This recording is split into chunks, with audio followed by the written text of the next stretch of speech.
You think you're in control of your decisions? Think again. Last week, you probably said yes to something you didn't want to do, stayed in a conversation that made you uncomfortable, or felt guilty for setting a boundary. That wasn't an accident. Someone manipulated you. I'm going to show you the 11 manipulation tactics that are being used on you every single day. By the end of this video, you'll never look at your relationships the same way again. Let's go. First, let's get one thing straight. When you hear manipulation, you probably think of toxic exes, con artists, maybe even criminals. But here's the truth most people miss. Manipulation isn't always evil. Every ad you see, manipulation. Every limited time offer, manipulation. That friend who says, "Come on, it'll be fun." Yep, manipulation. The difference isn't whether you're being manipulated, it's how, and whether it crosses the line from persuasion into something darker. So I've broken down these 11 tactics into 3 levels.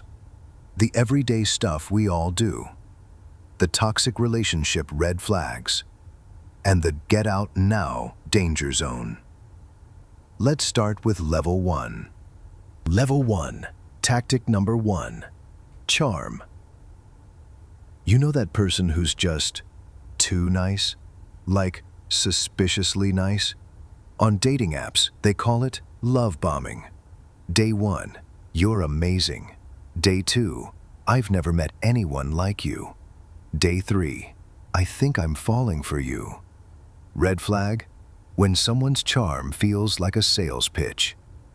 Because here's the thing, genuine kindness doesn't need an agenda.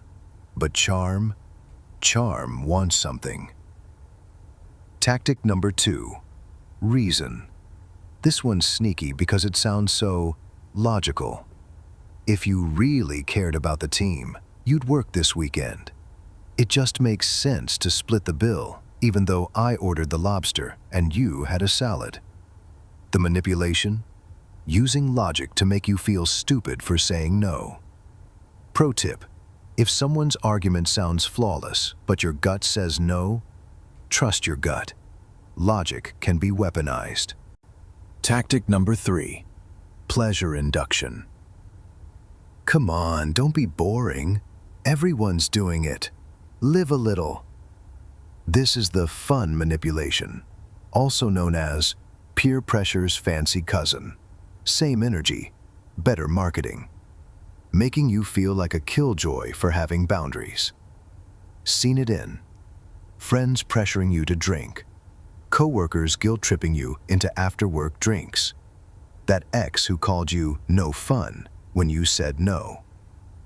Newsflash, respecting your own limits isn't boring. It's called being an adult. Tactic number 4, social comparison. Everyone on Instagram is doing the 75 hard challenge. All the other parents sign their kids up for this. Your friends' partners buy them flowers every week. This one thrives on FOMO, making you feel like you're falling behind some imaginary race. But here's the truth. Instagram isn't real life. Everyone is usually like 3 people. And comparison is the thief of joy. Quick poll. Have you ever felt pressured by social media? Okay, those 4? Pretty harmless. Annoying, but survivable. Now let's talk about the tactics that'll actually mess with your head. Level 2. This is where things get toxic. Tactic number 5, the silent treatment, also known as ghosting, the cold shoulder. I'm fine, when they're clearly not fine. This isn't just ignoring someone, it's emotional withdrawal as punishment. My ex's signature move, patent pending. And science says it's actually more damaging than direct conflict. Because when someone goes silent, your brain spirals. What did I do wrong? Are they leaving me? How do I fix this? That's the point. They want you anxious, They want you desperate to fix it. They want control. If someone regularly weaponizes silence, that's not communication issues. That's emotional abuse. Tactic number 6, regression. Ever seen a grown adult throw a tantrum like a toddler? That's regression. Crying to get out of consequences. Pouting when they don't get their way.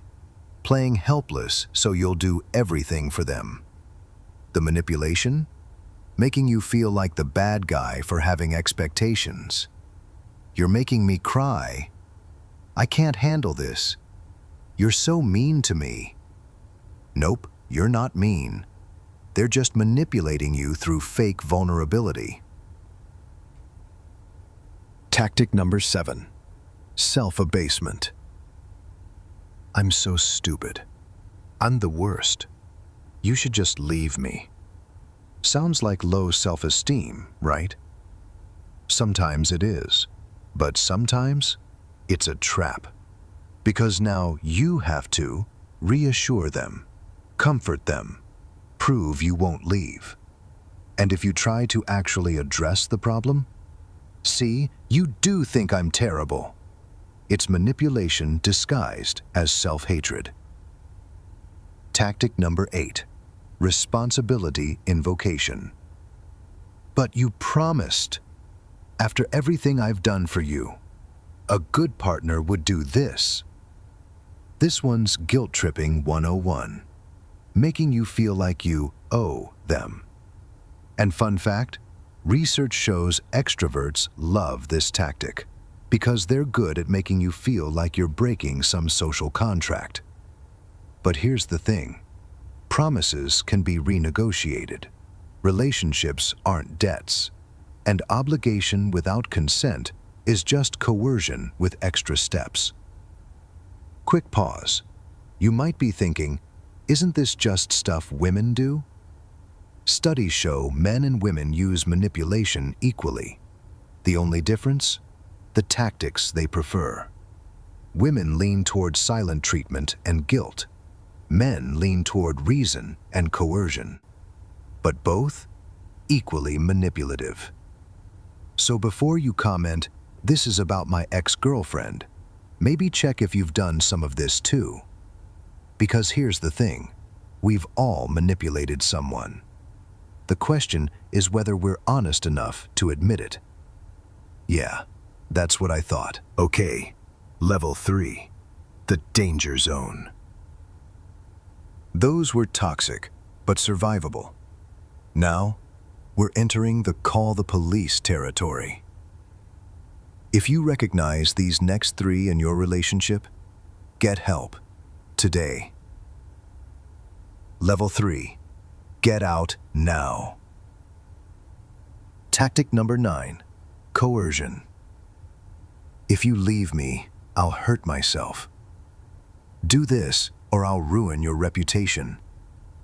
I have those photos of you. If you tell anyone, I'll make sure you lose everything. This isn't manipulation. This is abuse. Real example, threatening to share intimate photos, threatening to harm themselves if you leave, threatening your job, your family, your safety. If someone threatens you, physically, emotionally, financially, or socially, you don't owe them a conversation. You don't owe them closure. You owe yourself safety.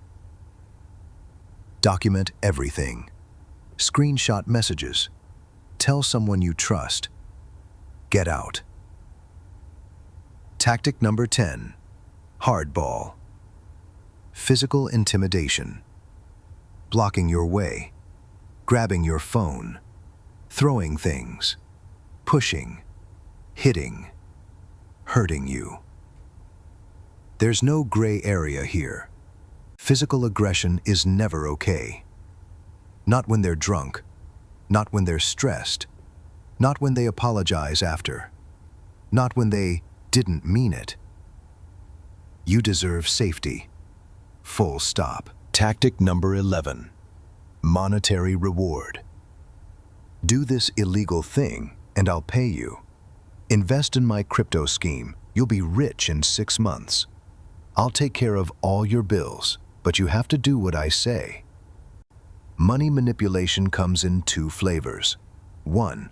Bribing you into crime or unethical behavior. 2. Financial control in relationships. They pay for everything, so now you owe them. Or they control all the money, so you can't leave. Both?